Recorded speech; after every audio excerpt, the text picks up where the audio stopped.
محترم ناظرین، السلام علیکم ورحمۃ اللہ وبرکاتہ۔ 13 سال کی سویرا کو اس کے استاد نے جان بوجھ کر ریاضی کے پرچے میں فیل کر دیا۔ وہ بہت زیادہ پریشان ہوئی۔ ماں باپ کے خوف کی وجہ سے وہ استاد جی سے بات کرنے کے لیے ان کے کمرے میں گئی تو استاد جی کہنے لگے، چھٹی کے بعد آرام سے بات کریں گے، تم گھر مت جانا۔ یہ سن کر وہ اسکول میں ہی رک گئی تھی، اور پھر چھٹی کے بعد جب وہ استاد جی کے کمرے میں گئی تو اس کی چیخوں سے سارا سکول لرز اٹھا تھا، کیونکہ استاد جی نے موقع کا فائدہ اٹھا کر بیچاری سویرا کے ساتھ۔ رضیہ کا دل پریشان تھا۔ وہ بار بار دروازے کی طرف دیکھ رہی تھی، لیکن سویرا گھر نہیں پہنچی تھی۔ اب تو شام کے 4 بج رہے تھے۔ اس نے اپنے شوہر ساجد کو فون کر کے بتایا کہ سویرا ابھی تک گھر نہیں پہنچی، تو وہ بھی پریشان ہو گیا اور دکان بند کر کے فوراً گھر کی طرف نکلا۔ دونوں میاں بیوی بائک پر بیٹھ کر سکول گئے۔ یہ ایک پرائیویٹ سکول تھا جس کی بڑی سی بلڈنگ اس وقت سناٹے میں ڈوبی ہوئی تھی۔ واچ مین بھی موجود نہیں تھا۔ وہ دونوں پریشان ہو کر پرنسپل کا نمبر ڈائل کرنے لگے۔ ان سے بات ہوئی تو معلوم ہوا کہ وہ تو شہر سے باہر گئے ہوئے ہیں۔ رضیہ نے انہیں بتایا کہ ان کی بیٹی سویرا گھر نہیں پہنچی، تو انہوں نے آس پاس ڈھونڈنے کا کہا اور کہا کہ ہمارے ٹیچر بڑے ذمہ دار ہیں، جب تک کوئی ایک بچہ بھی سکول میں موجود ہوتا ہے وہ سکول بند نہیں کرتے۔ انہوں نے رضیہ اور ساجد کو یہی کہا کہ وہ بچی کو اس کے دوستوں کے گھروں میں بھی تلاش کریں، ہو سکتا ہے کہ چھٹی کے وقت کسی دوست کے ساتھ چلی گئی ہو۔ دونوں مارے مارے اپنی بیٹی کی قریبی دوستوں انم اور ماریا کے گھر جا پہنچے۔ سویرا کو کسی نے سکول سے نکلتے ہوئے نہیں دیکھا تھا۔ رضیہ نے اب پریشانی سے رونا شروع کر دیا۔ ساجد نے فون کر کے گھر اپنی ماں سے بھی معلوم کیا کہ کہیں سویرا گھر نہ پہنچ گئی ہو، اور پھر دونوں میاں بیوی سیدھے پولیس اسٹیشن جا پہنچے تھے۔ پولیس نے بھی انہیں یہی کہا کہ ابھی 24 گھنٹے نہیں گزرے، اس لیے پہلے اپنے طور پر تلاش کریں۔ ساجد ایک غریب انسان تھا، اس لیے زیادہ بحث و مباحثہ کیے بغیر اپنی بیوی کو لے کر گھر چلا آیا۔ سکول وین کے ڈرائیور سے معلوم کیا تو اس نے کہا آج اس نے بچی کو نہیں دیکھا۔ باقی بچوں سے بھی معلوم کیا تھا، لیکن کسی نے بھی سویرا کو نہیں دیکھا تھا۔ اس میں وین والے کی بھی کوتاہی تھی کہ اسے جلد ہی یہ بات ماں باپ کو بتا دینی چاہیے تھی، لیکن وہ بھی بچوں کو چھوڑتا ہوا دور تک جاتا تھا، اس لیے اس کے ذہن سے بھی یہ بات نکل گئی تھی۔ ساجد نے اپنے یار دوستوں کو فون کر کے کہا کہ وہ اس کے ساتھ تھانے چلیں تاکہ بچے کی گمشدگی کی رپورٹ درج کروائی جا سکے، کیونکہ جوان ہوتی ہوئی بچی کی گمشدگی کا معاملہ تھا۔ تھوڑی دیر میں یہ خبر ہر طرف پھیل چکی تھی کہ سویرا اسکول سے واپس نہیں لوٹی۔ وہ ایک ذہین اور سمجھدار بچی تھی۔ اس کی طرف سے کسی بیوقوفی کی توقع ماں اور باپ دونوں کو ہی نہ تھی، لیکن دنیا تو پھر دنیا ہے۔ محلے کے امام صاحب اور ساجد کے چند دوست اکٹھے ہو کر اس کے ساتھ واپس پولیس اسٹیشن پہنچے اور بہت زیادہ دباؤ ڈال کر بچی کی گمشدگی کی رپورٹ درج کروا ڈالی تھی۔ پولیس نے قریب قریب کے رکشہ ڈرائیوروں، وین والوں اور بس سٹاپ پر پتہ کرنا شروع کر دیا تھا۔ ساجد نے پولیس انسپکٹر سے کہا کہ وہ سکول کے اطراف میں لگے ہوئے CCTV کیمراز بھی چیک کر لیں۔ اس روز ہفتے کا دن تھا اور اگلے دن اتوار تھا۔ پولیس نے بے دلی کے ساتھ CCTV کیمراز چیک وغیرہ کیے تو ان میں بچی کی فوٹیج وغیرہ نہیں تھی۔ پولیس انسپکٹر نے ساجد سے چبھتا ہوا سوال کیا کہ کہیں ایسا تو نہیں کہ ان کی بچی بھی آن لائن گیمز وغیرہ کھیل کر کسی سے دوستی کر بیٹھی ہو اور اپنی رضامندی سے گھر چھوڑ کر چلی گئی ہو؟ ساجد یہ سن کر ہکا بکا رہ گیا، کیونکہ اس کی نظر میں تو اس کی بیٹی ابھی تک صرف ایک معصوم سی بچی تھی۔ لیکن پولیس بھی اپنی جگہ پر ٹھیک تھی، کیونکہ ملک میں موبائل فون اور انٹرنیٹ کے بے جا استعمال کی وجہ سے ایسے سانحات روز سننے کو مل رہے ہیں۔ ساجد نے انہیں بتایا کہ سویرا ایسا کچھ بھی نہیں کرتی تھی۔ وہ سکول سے واپسی پر تھوڑی دیر گھر میں آرام کرتی اور پھر مدرسے چلی جاتی تھی، کیونکہ وہ پڑھائی کے ساتھ ساتھ حفظ بھی کر رہی تھی۔ گھر میں بیٹھی رضیہ زار و قطار روتے ہوئے اپنے اللہ پاک سے دعا کر رہی تھی کہ اس کی بچی کو کچھ نہ ہو اور وہ صحیح سلامت مل جائے۔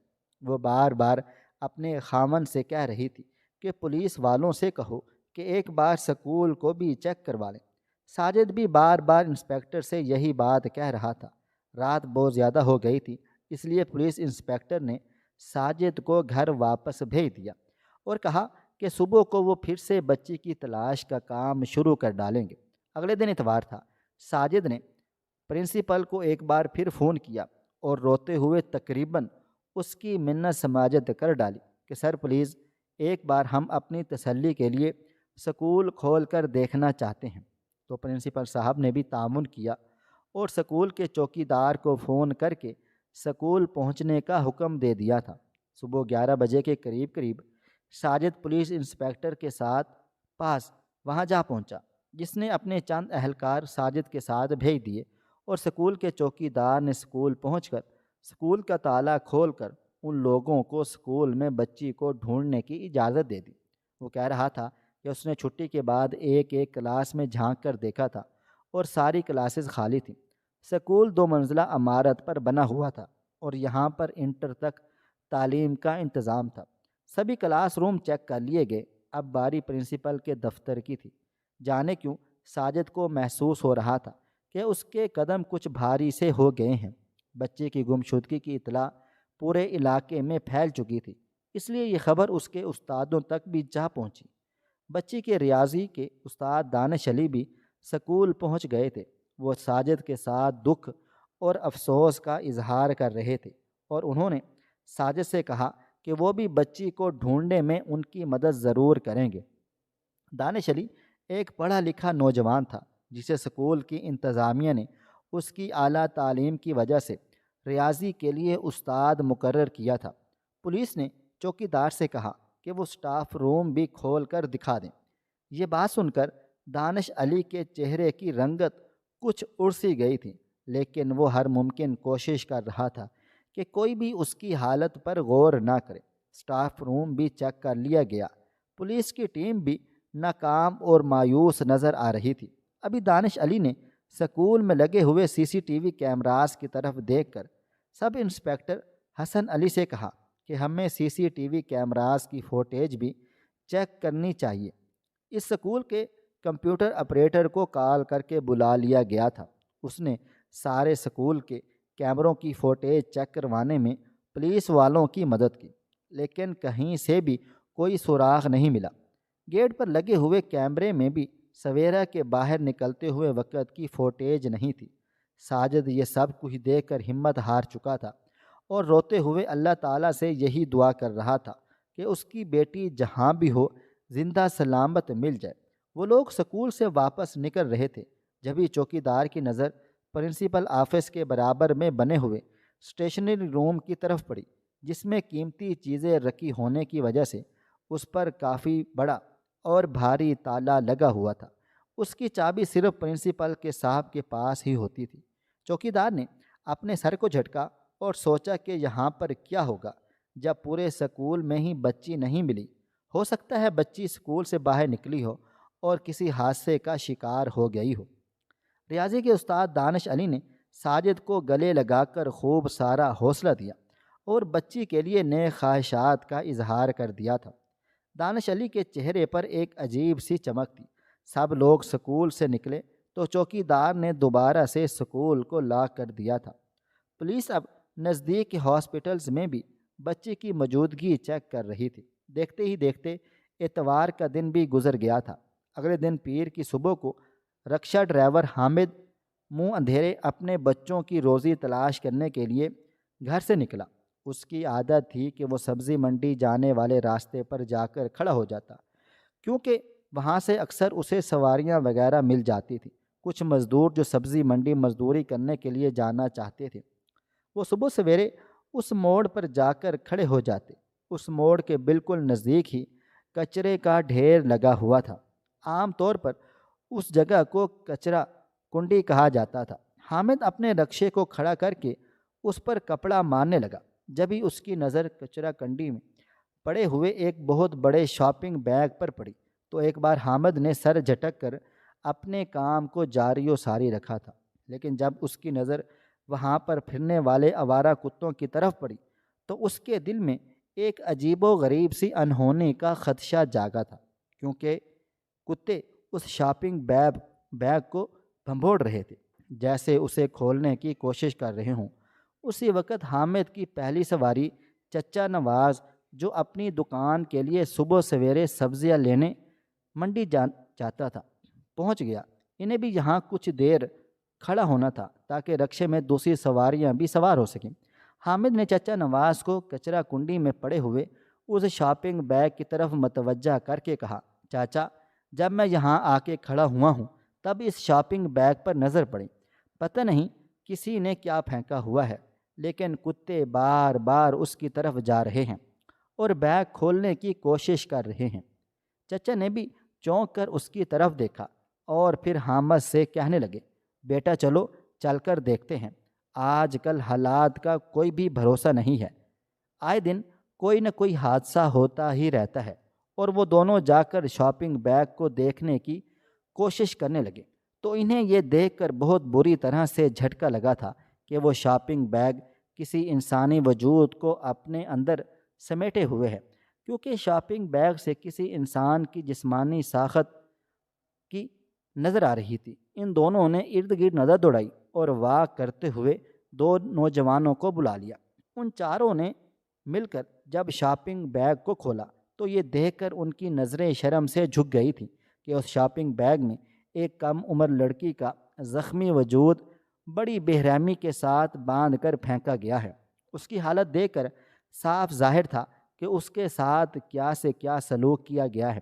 چچا نواز نے اپنے وجود پر اوڑھی ہوئی گرم چادر اتار کر اس بچی کو ڈھک دیا اور کانپتی ہوئی آواز میں حامد سے کہنے لگا، نہ جانے کس ماں کا جگر کا ٹکڑا ہے یہ بچی، چلو پولیس کو اطلاع کرتے ہیں، مجھے نہیں لگتا کہ یہ بچی زندہ ہے۔ اسی وقت واک پر جاتے ہوئے ڈاکٹر صدیق صاحب کی نظر بھی کچرا کنڈی کے قریب کھڑے ہوئے ان چاروں نفوس پر پڑی، تو وہ اپنی بیوی کو کچھ دیر کہنے کے رک کر ان کی طرف چلے آئے تھے۔ جیسے ہی ان کی نظر اس معصوم بچی پر پڑی تو وہ بھی لرز اٹھے، کیونکہ وہ بھی دو معصوم بیٹیوں کے باپ تھے۔ انہوں نے فوراً قریبی پولیس اسٹیشن کو فون کیا اور پھر نہ جانے کس امید پر بچی کی نبض ٹٹولنے کی کوشش کی تو ایک دم سے وہ چونک اٹھے اور چیخ کر کہنے لگے، جلدی کرو، اسے ہاسپٹل پہنچانے کی کوشش کرتے ہیں کیونکہ بچی ابھی زندہ ہے۔ یہ سنتے ہی وہاں کھڑے سبھی لوگ چونک گئے اور حامد نے مدد طلب نظروں سے ڈاکٹر صدیق کی طرف دیکھا تھا۔ انہوں نے سڑک کے کنارے کھڑی ہوئی اپنی بیگم رخشندہ کو پکارا، وہ بھی دوڑ کر نزدیک پہنچی اور انہوں نے جلدی سے ڈاکٹر صدیق کی جیکٹ اتروا کر بچی کو پہنا دی تاکہ اس کی کچھ نہ کچھ پردہ پوشی کی جا سکے۔ اور پھر انہی دونوں میاں بیوی نے بچی کو اٹھا کر رکشے میں رکھوایا اور حامد کے ساتھ اسے لے کر ہاسپٹل کی طرف بھاگے تھے۔ تھوڑی ہی دیر میں یہ خبر پورے علاقے میں پھیل چکی تھی کہ سویرا پچھلے کچھ دنوں سے ڈری سہمی سی رہنے لگی تھی۔ وہ ایک ذہین طالبہ تھی، لیکن نہ جانے کیوں ریاضی کے سر اسے بار بار کسی نہ کسی بات پر سزا دے دیتے تھے اور وہ اس بات سے سہم سی جاتی تھی۔ اس لیے یہ بات بھی اس نے اپنے گھر والوں کو نہیں بتائی تھی، کیونکہ سر نے اسے کہا تھا اگر اس کے ماں باپ کو معلوم ہوا کہ وہ پڑھائی میں دھیان نہیں لگا رہی تو انہیں اچھی خاصی مایوسی ہوگی اور وہ لوگ اس سے ناراض ہو جائیں گے۔ وہ جب بھی کلاس ورک کر رہی ہوتی تو سر بالکل اس کے سر پر آ کر کھڑے ہو جاتے تھے اور بار بار اس کی گئی مشق میں خامیاں نکالتے رہتے اور پھر اس کی غلطی کو ٹھیک کروانے کے لیے جھک کر اس کے اتنے قریب ہو جاتے تھے کہ سویرا کا دم گھٹنے لگتا تھا۔ سویرا اس بات کو بالکل بھی سمجھ ہی نہیں پا رہی تھی، یہ سب کلاس کا حصہ تھا یا پھر کچھ اور۔ اسی مسلسل ذہنی دباؤ کی وجہ سے سویرا کی پڑھائی بھی متاثر ہو رہی تھی۔ جہاں وہ دوسرے سبجیکٹس میں اچھے نمبر لاتی تھی، وہیں پر ریاضی اس کی کمزوری بنتی چلی جا رہی تھی۔ ہر ٹیسٹ میں اس کے نمبر کم سے کم ہوتے چلے جا رہے تھے۔ ریاضی کے سر اکثر اسے کہتے کہ اگر وہ چاہے تو اسے فری میں ٹیوشن بھی پڑھا سکتے ہیں، لیکن سویرا یہ کہہ کر انکار کر چکی تھی کہ اسے اسکول سے جلدی جا کر اپنے مدرسے جانا ہوتا ہے، کیونکہ اس کا حفظ کچھ روز میں ہی پورا ہونے والا ہے اور پڑھائی کافی ٹف چل رہی ہے۔ اس پر میتھ کے سر کہتے تھے، اسی وجہ سے وہ اپنی سکول کی پڑھائی پر دھیان نہیں دے پا رہی، کیونکہ اس نے مدرسے کی پڑھائی کو حد سے زیادہ سر پہ سوار کر کے رکھا ہوا ہے۔ سویرا ایک معصوم سی بچی تھی، اس کی یہ بات سن کر خاموش ہو جاتی۔ سکول میں منتھلی ٹیسٹ ہو رہے تھے، جب بھی ان کے ریاضی کے استاد نے کہا کہ وہ ان کو ریاضی کا ٹیسٹ کرواتے ہیں تاکہ انہیں امتحانات میں مشکل پیش نہ آئے، اور اس کے لیے انہوں نے کافی دنوں تک سکول میں ہی بچوں کو ریاضی کی پریکٹس بھی خوب کروا ڈالی تھی۔ بار بار ٹوکنے کی وجہ سے سویرا شدید دباؤ کا شکار ہو گئی تھی، اور اس کی شخصیت میں بھی عجیب و غریب سا بدلاؤ آ گیا تھا۔ وہ ہر ایک سے خوف زدہ رہنے لگی۔ وہ اپنے ٹیسٹ کا پیپر حل کرنے کی کوشش کر رہی تھی، اور ریاضی کے سر بار بار اسے روک ٹوک رہے تھے کہ اس کا ہر جواب غلط ہے۔ وقت پورا ہونے پر سر نے سب بچوں سے ان کے پرچہ جات لے لیے، اور پھر اگلے روز جب سب کو ان کا رزلٹ ملا تو سویرا بری طرح سے فیل ہو چکی تھی۔ سویرا کی کارکردگی کسی بھی سبجیکٹ میں اتنی خراب کبھی بھی نہ ہوئی تھی جتنی اس بار میتھ میں ہو گئی تھی۔ سر نے ساری کلاس کے سامنے بہت دکھ اور افسوس کا اظہار کیا اور کہا کہ سویرا بیٹا، میں سب بچوں کی مدد کرنے کے لیے ہمیشہ سے تیار رہتا ہوں۔ میں کب سے تمہیں کہہ بھی رہا تھا کہ تمہیں میتھ کی ٹیوشن کی ضرورت ہے، مگر تم نے میری بات نہیں سنی۔ مجھے بہت دکھ ہو رہا ہے تمہیں فیل دیکھ کر۔ کلاس کے سبھی بچے سویرا پر ہنس رہے تھے۔ یہ دیکھ کر سویرا کی ہمت بالکل جواب دے گئی، اور وہ زاروں قطار رونے لگ گئی تھی۔ اسے روتا ہوا دیکھ کر سر نے جلدی سے اس کے نزدیک ہوئے اور اس کا کندھا تھپتھپا کر کہنے لگے، لگتا ہے مجھے تمہارے والدین سے بات کرنی چاہیے تاکہ وہ تمہاری پڑھائی کے سلسلے میں تمہاری کوئی مدد کر سکیں اور تمہیں کسی اچھی جگہ پر ٹیوشن لگوا سکیں۔ یہ سن کر سویرا اور بھی زیادہ پریشان ہو گئی، کیونکہ ان کے گھر کے حالات اتنے زیادہ اچھے نہ تھے کہ وہ پرائیویٹ سکول کی بھاری فیسیں دینے کے بعد بھی ٹیوشن وغیرہ کو افورڈ کر سکتی۔ سر اسے اتنا کہہ کر وہاں سے چلے گئے تھے۔ جیسے ہی بریک ہوئی، سویرا ڈر کے مارے فوراً سٹاف روم کی طرف چلی گئی تاکہ سر سے بات چیت کر کے انہیں اپنے گھر فون کرنے سے روک سکے، لیکن سر سٹاف روم میں نہیں تھے، بلکہ وہ اس کو کیمسٹری لیب سے نکلتے ہوئے نظر آ گئے تھے۔ اس طرح زیادہ لوگ نہیں آتے جاتے تھے۔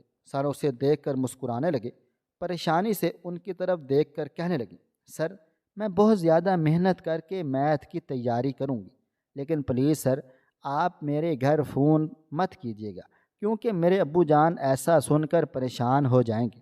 سر نے اس کے کندھے پر ہاتھ رکھ کر سہلاتے ہوئے کہا، ٹھیک ہے سویرا، میں تمہارے ابو کو فون نہیں کروں گا، لیکن اس بارے میں ہم چھٹی کے بعد بات کریں گے، آرام سے۔ فی الحال میری کلاس کا وقت ہو رہا ہے۔ تم ایسا کرنا، آج جلدی گھر مت جانا، بلکہ چھٹی ہو تو یہاں لیب میں آ جانا، میں تمہیں یہیں پر ملوں گا۔ سویرا معصوم نادان بچی تھی، اسے سر کے خطرناک ارادوں کی سمجھ ہی نہیں آئی، اور جیسے ہی چھٹی کی بیل بجی، وہ اپنا بیگ اٹھا کر تیزی سے کیمسٹری لیب کی طرف چل دی۔ سر نے اسے دیکھ کر ہاتھ سے اشارہ کیا اور وہ لیب کے اندر چلی گئی تھی۔ تھوڑی ہی دیر میں پورا سکول خالی ہو چکا تھا۔ چوکی دار پوری کلاسز کو چیک کرتا ہوا سٹاف روم کی طرف گیا تو دانش علی نے اس سے چابی مانگی، یہ کہہ کر کہ وہ اپنا ضروری سامان سٹاف روم میں بھول گیا ہے، اور ساتھ ہی میں اسے 1000 روپے نکال کر دیے کہ وہ جا کر اس کے لیے کولڈ ڈرنکس اور کچھ کھانے کا سامان لے آئی، کیونکہ اس کی والدہ آج عزیزوں کی طرف گئی ہوئی ہے اور وہ باہر سے ہی کھانا کھا کر گھر جائے گا۔ اکثر ٹیچرز چھٹی سے پہلے یا بعد میں چوکی دار سے اپنے چھوٹے موٹے کام کاج کرواتے رہتے تھے، اس لیے وہ بھی پیسے لے کر فوراً سامان لینے چلا گیا تھا، اور دانش علی نے بڑی صفائی کے ساتھ بیرونی گیٹ کی اضافی چابی نکال لی۔ وہ سویرا کی طرف سے بے فکر تھا، کیونکہ کیمسٹری لیب میں بیٹھا ہوا اس کا دوست اور سکول کا کمپیوٹر آپریٹر اس کا رازدار اور ساتھی تھا۔ جب چوکی دار واصف دانش علی کا مطلوبہ سامان لے کر واپس لوٹا، اس وقت دانش بیرونی دروازے کے پاس کھڑا اس کا انتظار کر رہا تھا۔ دانش نے چوکی دار سے کہا کہ واصف میں نے سٹاف روم کو بند کر دیا ہے، اب سکول بند کر دو کیونکہ چھٹی کو بھی کافی دیر ہو چکی ہے، تم بھی اپنے گھر چلے جاؤ، میں بھی چلا جاتا ہوں۔ اور ساتھ ہی جیب سے 500 روپے نکال کر چوکی دار واصف کی طرف بڑھا دیے تو چوکی دار کے چہرے پر بھی خوشی کے تاثرات پھیل گئے تھے۔ دانش علی اکثر ہی چوکی دار کو کچھ نہ کچھ دیتا رہتا تھا، یہ کہہ کر وہ اس کی مالی حالت سے خوب واقف ہے۔ وہ دونوں ہی سکول بند کر کے اپنے اپنے راستوں پر چلے گئے۔ تھوڑی دیر کے بعد دانش کے فون پر اس کے دوست ہارون کا میسج آ گیا تھا اور وہ مسکراتا ہوا اپنے شکار کی طرف چل دیا۔ وہ سکول کا بیرونی دروازہ کھول کر سکول میں داخل ہوا۔ سکول آبادی سے تھوڑا ہٹ کر بنا ہوا تھا، اس لیے کسی بھی بات کا کوئی خطرہ نہیں تھا، اور ساتھ ہی ہارون نے سکول کے CCTV کیمراز کو کچھ دیر کے لیے بند کر دیا تھا۔ جس وقت سویرا لیب کی طرف جا رہی تھی، سامنے ہی سویرا مکمل بے ہوشی کی حالت میں پڑی ہوئی تھی۔ ہارون نے سویرا کو جوس میں ملا کر بے ہوشی کی دوا دے ڈالی تھی جب وہ لیب میں بیٹھ کر دانش علی کا انتظار کر رہی تھی۔ دونوں دوستوں نے ایک دوسرے کی طرف دیکھا اور شیطانی ہنسی ہنستے ہوئے سویرا کی طرف بڑھے تھے۔ ان لوگوں نے اپنا مقصد پورا کیا، لیکن تکلیف کی وجہ سے بے ہوشی کی دوا کا اثر کم ہوا اور سویرا نے ان شیطانوں کی طرف دیکھ کر چیخنا چلانا چاہا تو اسی وقت دانش اور ہارون نے اس کی آواز کو دبانے کے لیے اس کے منہ پر ہاتھ رکھ دیا۔ ان لوگوں نے کئی بار اپنا شیطانی عمل دہرایا اور سویرا کی دبی دبی چیخوں سے سکون کی سنسان عمارت جیسے لرز اٹھی تھی۔ ہارون نے اسے دوبارہ سے بے ہوش کر دیا۔ وہ لوگ ذرا بھی نہیں گھبرائے تھے، انہوں نے اپنی طرف سے سارے ثبوت مٹا دیے اور بچی کو اٹھا کر اسٹیشنری روم میں بند کر دیا تاکہ رات کو اسے ٹھکانے لگا سکیں۔ سویرا کوئی چھوٹی بچی نہیں تھی کہ وہ انہیں پہچان نہ پاتی، اس لیے انہوں نے فیصلہ کیا کہ وہ اسے زندہ ہرگز بھی نہیں چھوڑیں گے۔ رات ہوئی تو بڑی خاموشی کے ساتھ دونوں دوستوں نے لوڈ شیڈنگ کے وقت بچی کو سکول سے نکالا تھا۔ وہ اب تک بے ہوش تھی اور انہوں نے اسے بڑے سے شاپنگ بیگ میں بند کر کے رکھا ہوا تھا اور جلدی سے جا کر ایک ویران سی نظر آنے والی کچرا کنڈی پہ اس کو پھینک دیا تھا۔ انہوں نے اپنی جان بچانے کے لیے سویرا کا گلا دبا کر اسے ختم کرنے کی کوشش بھی کی تھی، لیکن خوش قسمتی کہیں یا بدقسمتی کے جلد بازی میں وہ اپنی تسلی نہیں کر پائے تھے اور اپنے اپنے گھر چلے گئے تھے۔ اگلے روز اتوار کو جب انہیں پرنسپل کی جانب سے سویرا کی گمشدگی کی اطلاع ملی تو وہ جان بوجھ کر اس کے باپ کو حوصلہ دینے کے لیے سکول پہنچے تھے اور چوکیدار کے ساتھ مل کر بچی کی تلاش بھی کی تھی تاکہ پولیس اور بچی کے والدین کی نظر میں وہ ان کے ہمدرد نظر آئیں۔ ڈاکٹر صدیق اور ان کی بیگم رکشہ ڈرائیور حامد کے ساتھ بچی کو لے کر ہاسپٹل پہنچ چکے تھے۔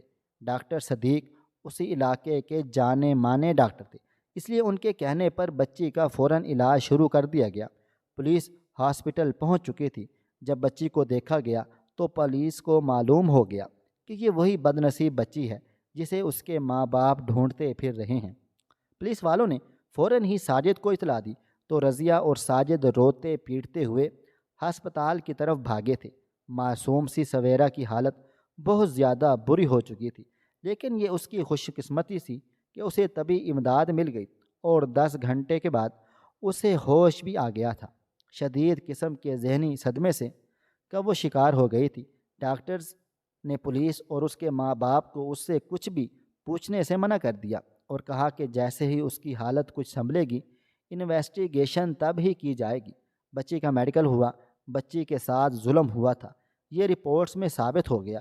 3 روز کے بعد جب سویرا کی ذہنی اور جسمانی حالت سنبھلی تو پولیس کو اپنا بیان دیا اور پولیس نے فوراً دانش علی اور ہارون کے گھر پہنچی انہیں گرفتار کرنے کے لیے، لیکن وہاں پہنچ کر انہیں معلوم ہوا کہ وہ دونوں پہلے ہی شہر چھوڑ کر بھاگ چکے ہیں۔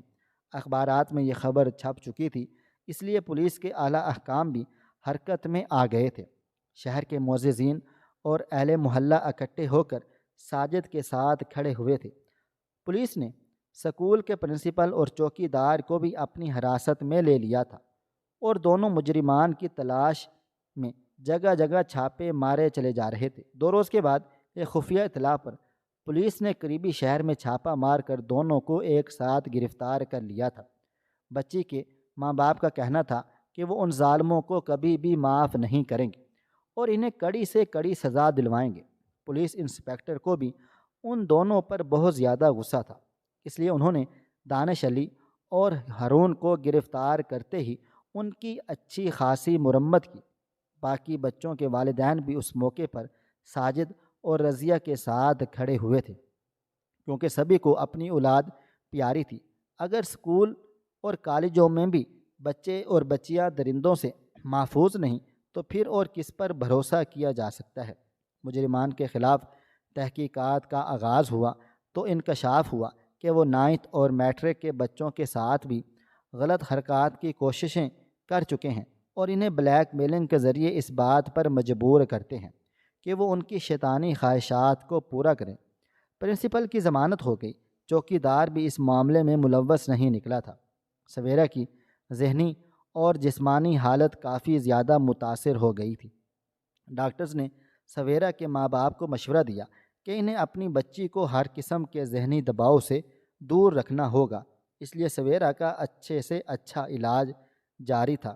ڈاکٹر صدیق اور ان کی بیگم اس پورے معاملے میں بڑھ چڑھ کر حصہ لے رہے تھے، کیونکہ رخشندہ بیگم انسانی حقوق کی تنظیم سے وابستہ تھی۔ چند ماہ بعد ہی دونوں مجرمان کو اس گناہ کی سخت سزا سنا دی گئی تھی۔ پولیس کا کردار اس سارے معاملے میں قابل تعریف رہا تھا، لیکن ساجد اور رضیہ بہت برے معاشرتی دباؤ کا شکار ہو گئے اور ان کے رشتہ دار طرح طرح کی باتیں کر کے انہیں اور ان کی بچی کو پریشان کرتے رہتے تھے۔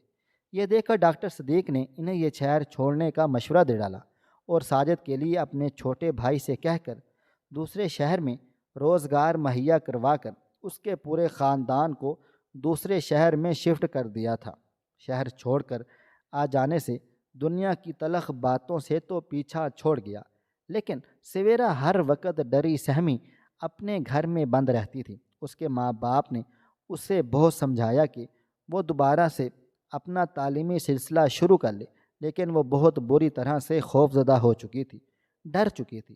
مسلسل ذہنی دباؤ کا شکار رہنے کی وجہ سے وہ بہت زیادہ شدید بیمار ہو گئی تھی۔ اس سے چھوٹے دونوں بھائی دوبارہ سے اسکول جانے لگے تھے۔ سویرا بیٹھے بیٹھے چیخے مار کر رونا شروع کر دیتی تھی، کبھی اپنی ماں سے کہتی کہ وہ لوگ واپس آ جائیں گے۔ ساجد نے سویرا کے علاج کی ہر ممکن کوشش کی تھی۔ دیکھتے ہی دیکھتے 2 سال گزر گئے تھے۔ سویرا 15 سال کی ہو چکی تھی۔ ایک روز اس کا چچا زاد کزن ان کے گھر رہنے کے لیے چل آیا۔ اس کے ماں باپ نے ساجد کے ساتھ مل کر کام کرنے کے لیے بھیجا تھا۔ عامر نامی یہ لڑکا کافی تیز و ترار تھا اور وہ سویرا کے بارے میں خوب جانتا تھا۔ اس نے 6 ماہ میں پورے گھر کا اعتبار حاصل کیا۔ سویرا بھی اب گمسم سی گھر میں ادھر سے ادھر گھوم پھر لیتی تھی۔ ماں کے کہنے سے چھوٹا موٹا کام بھی کر دیتی تھی۔ وہ عامر بھائی کو عامر کہتی کیونکہ عامر اس کے نزدیک اس کا چچا زاد کزن تھا، اس کا بھائی ہی تھا۔ ایک روز ساجد دکان پر تھا۔ رضیہ کی ایک دور کی رشتہ دار اچانک سے فوت ہو گئی تو اس کو اچانک وہاں جانا پڑا۔ سویرا کے دونوں بھائی سکول تھے۔ عامر ساجد کی دکان سے یہ کہہ کر نکلا کہ اسے کسی ضروری کام سے مارکیٹ جانا ہے۔ سویرا گھر پہ اکیلی تھی تو اس کی ماں نے اسے تاکید کی کہ کسی غیر کے لیے دروازہ نہ کھولے، جب اس کے بھائی سکول سے واپس آ جائیں گے تبھی دروازہ کھولے گی۔ دن کے کوئی تقریباً 11 بج رہے تھے۔ سویرا گھر کی صفائی ستھرائی کر کے اب ٹی وی کے سامنے بیٹھ کر کارٹون دیکھ رہی تھی، جبھی باہر کے دروازے پر دستک ہوئی۔ سویرا نے جا کر پوچھا تو باہر سے عامر کی آواز سنائی دی، سویرا دروازہ کھولو، مجھے چچا جان نے گھر بھیجا ہے کہ جب تک چاچی واپس نہیں آ جاتی میں گھر پر ہی رہوں گا۔ سویرا نے دروازہ کھول دیا اور مڑ کر اپنے کمرے کی طرف چل دی۔ عامر نے اس موقع سے فائدہ اٹھانے کی ٹھان رکھی تھی۔ وہ اٹھ کر سویرا کے پیچھے چلا گیا اور جیسے ہی اس نے سویرا کے ساتھ غلط حرکت کرنے کی کوشش کی تو سویرا نے اسے دھکا دے کر زمین پر گرا دیا تھا اور خود چیختی چلاتی ہوئی باہر کی طرف بھاگی تھی۔ اسی وقت اس کی پڑوسن بازار سے سامان لے کر رکشے سے اتر کر اپنے گھر کو واپس جا رہی تھی۔ سویرا اپنا دروازہ کھول کر بھاگتے ہوئے سڑک پر جا پہنچی تھی۔ اس کی پڑوسن کو معاملے کی سمجھ آ گئی۔ اس نے ارد گرد کے پڑوسیوں کو اکٹھا کر لیا۔ عامر اس صورتحال سے بری طرح سے گھبرا گیا تھا۔ 2-3 بزرگ شہریوں اور عورتوں نے مل کر عامر کی اچھی خاصی درگت بنا ڈالی تھی اور اس کو بھی فون کیا تو وہ بیچارہ ہامتا کامتا ہوا گھر کو بھاگا چلا آیا تھا۔ وہ حیرت اور صدمے سے چور اپنے سگے خون کو دیکھ رہا تھا، جس نے اس کی معصوم بچی پر صرف یہ سوچ کر ہاتھ ڈالا کہ وہ پہلے ہی اس حادثے کا شکار ہو چکی ہے، اس لیے وہ اس موقع سے فائدہ اٹھا لے۔ محلے والوں نے مار مار کر عامر کا برا حال کر رکھا تھا۔ وہ اپنے چچا کو دیکھتے ہی ان کے پاؤں میں گر گیا اور ان سے التجا کرنے لگا کہ وہ اسے بچا لے۔ ساجد نے غصے سے اس کا گریبان پکڑ کر اسے خوب مارا اور پھر گھر سے باہر پھینک دیا تھا، اور پھر اپنے بھائی کو کال کر کے اسے سخت برا بھلا کہا اور اسے اس کے بیٹے کا کارنامہ بتایا۔ بیٹی اپنے باپ کے گلے لگ کر پھوٹ پھوٹ کر زاروں قطار رو رہی تھی، اور ساجد زاروں قطار روتے ہوئے سوچ و بچار کر رہا تھا کہ اس دنیا میں بیٹی کا باپ ہونا کتنا بڑا جرم ہے۔ پہلے بھی بنا قصور کے اس بچی کی زندگی پر 2 ظالم انسانوں نے تباہ و برباد کر ڈالی، اور اب اس کا اپنا سگا بھتیجا یہ ظلم کرنے چلا تھا۔ رضیہ کو بھی یہ اطلاع ملی تو وہ بھی صدمے سے بحال ہو گئی۔ ساجد اور رضیہ دونوں نے مل کر یہ قسم کھائی کہ وہ اب کسی بھی رشتے کا کبھی بھی کوئی بھروسہ نہیں کریں گے اور اپنے بچوں کو اچھی طرح تربیت دیں گے، ان کی حفاظت کریں گے، چاہے کوئی کتنا بھی قریبی ہو۔ اپنے بچوں کے معاملات میں کسی پر بھی بھروسہ نہ کریں۔ اگر آپ کا بچہ یا بچی کسی استاد، رشتہ دار، کزن یا پھر کسی جاننے والے سے گھبراتا ہے تو فوراً سے اسے اعتماد میں لے کر اس سے وجہ معلوم کرنے کی کوشش کریں، اس سے پہلے کہ دیر ہو جائے۔ سویرا تو خوش قسمت تھی کہ اس کی جان بچ گئی، لیکن ہر روز ایسے بہت سے بدقسمت بچے ظالموں کا شکار ہو رہے ہیں۔ ہمیں چاہیے کہ اپنے ارد گرد کے ماحول پر بھی نظر رکھیں، اور اگر کسی بچے کو کسی مشکل میں دیکھیں تو فوراً اس کی مدد کر دیں، کیونکہ کل کو اس کی جگہ آپ کا بچہ بھی ہو سکتا ہے۔ محترم ناظرین، آپ کو آج کی کہانی کیسی لگی؟ کمنٹ باکس میں اپنی رائے کا اظہار ضرور کیجیے گا۔ خواہش صرف اتنی ہے کہ کچھ الفاظ لکھوں جس سے کوئی گمراہی کے راستے پہ جاتے جاتے رک جائے، اور نہ بھی رکے تو سوچ میں ضرور پڑ جائے۔ پیارے دوستوں، امید کرتا ہوں کہ آپ کو یہ ہماری کہانی پسند آئی ہوگی۔ کہانی پسند آئی ہو تو ویڈیو کو لائک کریں، کمنٹس کریں، شیئر کرنا بالکل بھی نہ بھولیں، اور ہاں، اگر آپ لوگ اس چینل پر نئے ہیں تو اس چینل کو سبسکرائب ضرور کر لیجئے گا اور نوٹیفیکیشن کو ضرور دبا دیجئے گا تاکہ آنے والی کہانی سب سے پہلے آپ کو مل سکے۔ ملتے ہیں کل ایک نئی اور دلچسپ کہانی کے ساتھ۔ تب تک اپنا ڈھیر سارا خیال رکھیے گا۔ اللہ حافظ۔